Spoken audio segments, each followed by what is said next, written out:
This video is going to be me talking about the bad aspects of the bifurcation of media. And I don't know a simpler way to put it, even though that sounds really pretentious, but to break it down more, it's the fact that so many people consume different things and so many people can create things and cater to niche audiences. Um, there isn't so you have all these little groups now, from people watching different YouTube channels to people watching all sorts of different TV shows. You don't have as many of these giant mega TV shows or mega musicians that sort of everyone listens to. Or if everyone doesn't listen to them, they listen to the mega alternative musician or consume the mega alternative media. Everything's really, like everyone's got their own little niches. And on the creator side of that, you don't just have these big creators. You have people like me. I run a YouTube channel that currently has 31,000 subscribers.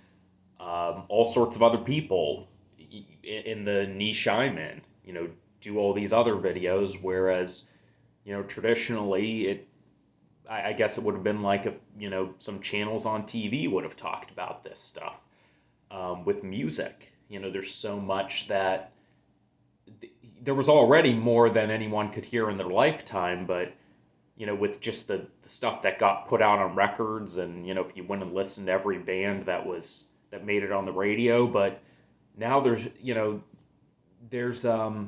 one guy I'm subscribed to. I actually don't listen to his music, but I just subscribe to him because I like being subscribed to different channels, and I see he posts new songs like every week or so.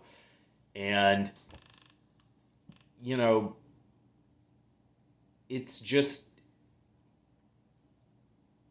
there's I feel like, especially a few years ago, there was really this sentiment that everything is better now because everyone's getting what they want, and there's not like no one's restrained anymore. The institutions aren't holding us down, and there's value in that.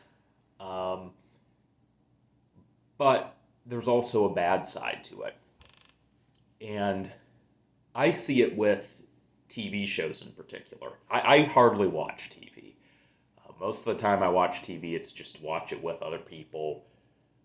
But I'm sort of aware of what's going on, and I think of when, like, Transformer cartoons.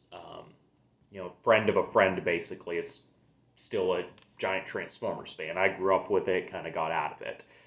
But, it was like the cartoons I watched as a kid, most of them weren't good, but there was usually like some kind of standards that all of them followed, even if they weren't good shows. Even if the storylines weren't good, even if they weren't respectful to the characters the way you would want a well-written show where people are going to invest in the audience to be. These were usually the complaints. Hey, they're just killing off a character who was well developed to introduce a new toy. Hey, this storyline had a massive plot hole in it that ignored, these previous episodes. They lost touch with the feel of what made the show great. One of the things I'll see now, though, is the newer shows might get some of that stuff right, but they're wrong. They're bad on a really fundamental level that no one had even thought of before, in ways of how they're directed, how they're written, the basic dialogue. Like, even sentences of dialogue just sound off. They don't. It's almost like there's a things just don't sound nice when characters talk, and it's stuff you didn't even think of before, but it's really weird. And what I've attributed this to is basically you don't you don't have people who are going through a system and learning how to write shows anymore. You have before it was like if you were to make any kind of cartoon that would be seen by anyone, unless you're just doing home videos with your action figures. If you're doing a cartoon that's going to be seen by people, you're going to go through a process that all these other people in the field have to go through, and they're being taught by people who went through the field, and those people were taught by people, and they're all part of this machine, so to speak. And there's tools of the trade, so to speak, that people learn when they go through a system like this that are really hard to quantify in a just to describe in a sentence. They're just little uh, like tricks of the trade, basically, that you're gonna learn if you're mentored or you go through a system.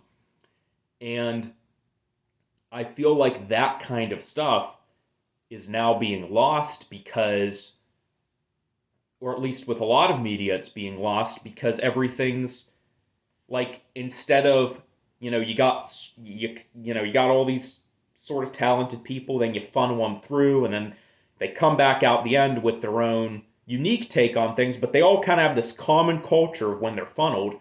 Now you just have all these little people scattered about figuring out things their own way, and they're not really meeting, they're not really collaborating and combining their skills, because even those networks that used to unite these people aren't there anymore. It's just scattered everywhere. So what you're getting is all these really mediocre products that people think they want. Like, on paper, people would say this is what I want, but when you watch it, it's like, you know what, this just isn't that good.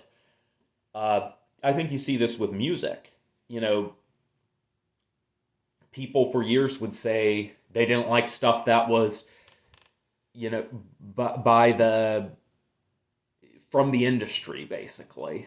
But there's value in that. Once again, there's things that get passed down that we just take for granted.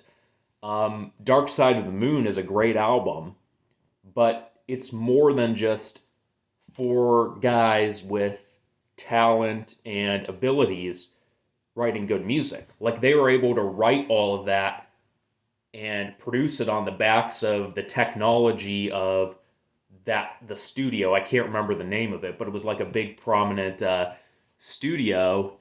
And sorry, I'm trying to swipe a notification on my phone. That there's just all this infrastructure there that they wouldn't have if they were just a group of four guys coming up out of nowhere before.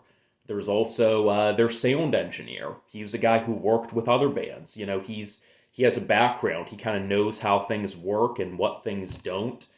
Uh, Dark Side of the Moon's an album that just has a really good sound beyond the songs being good. All of this kind of needs to come together for the album to be good, but it just sounds nice. That's something that the band might not have been able to just create themselves. It's one of those things that we just take for granted.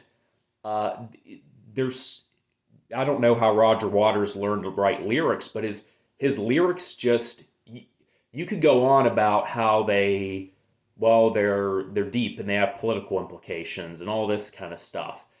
And I think there's more to that than what makes it good. It's like it's just the way they're written. He's just a skilled wordsmith.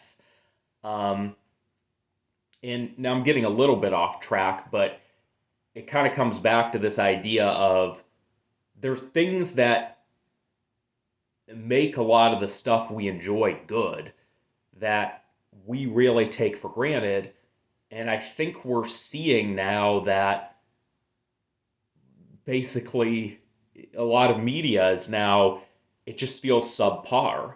People always talk about modern media being bad in regards to, they'll just say it's woke or it's too political. That's always bothered me because the stuff that isn't is just as bad in different ways. It's not compelling. It just doesn't grab you. It just feels stupid. It feels like fan films. Like so much of what's coming out today just doesn't ring true. Um, Now I think a lot of that's not to say this doesn't need to happen or it's not a good thing overall. Uh, I think it's sort of it's a stage in basically the development of media, but there are like basically why it's good it's happening. I mean, before the internet, and it was just the industries were getting more and more corrupt and they were getting worse and worse. You kind of need that outside influence, but that doesn't mean everything that comes out of it's going to be good. Um, I just notice this when I do YouTube videos where it's like sometimes I feel like I'm doing things that, like, if I had learned how to do this right, I could have just like skipped a whole bunch of useless or bad parts in my production process by learning some basic things. And because of the way people grow on YouTube, everyone's growing up independently, essentially. I can't really pass these down to other people. It's not like I have people to mentor or whatever. And like I said, I wouldn't. There's value in that. With the way things are today, I wouldn't want to create a business out of my YouTube channel. I wouldn't want to. I wouldn't want to join one. It's just, and frankly, for the kind of content I do on my other channel, it's the kind of thing that you can do pretty good without any kind of uh, infrastructure or like a whole lineage of basically people helping you create stuff. I mean, plenty of people do good content this way. I think just generically what you think of as the YouTube video is generally pretty good at being what it is. Not that it couldn't help from some structure or individual creators can't help by bouncing off of each other in some capacity, but if you're doing a show like the old Game Grumps episodes where they sat there and played games, which even that is way more complex behind the scenes than you would think, but you don't need the same kind of infrastructure to do something like that. Uh, but even then, Game Grumps, now that I think about it, from what I remember, those guys both had well, I should say all three of them, whether it's Danny, Aaron, or John, they all kind of knew people and had connections. People were probably telling them some things to help them get going better than some other people had it. Um, but basically, I think you really see it with the pieces of media that have way more moving parts. That's where you really get to feel there's just there's something missing. And on the flip side, you have pop music, for example, that it sounds really good, it's produced well, the words flow well together, but it's missing something. It's like missing the heart. But a lot of the stuff with the heart is missing all those greater qualities. So it's basically all this to say it's not like here's an answer, here's what we do, that kind of thing. It's sort of I don't want to say a thought experiment, just a recognition of this is the way things are. And when people were saying, oh, this is great, everyone can do what they want, as like I was one of those people who wanted to believe that and would tout that, but deep in my mind I knew it's too good to be true. And if anything sounds too good to be true, what I live by is it has to be. It's just, and I think that's turned out to be the case. So it's not like there's an answer with this, but I think when you think through it and once you realize that, you can kind of work around it and, use that to navigate whatever situation or industry you're in and sort of recognize your limitations or how to grow how you want. Either way, I think it's just an interesting thing to ponder.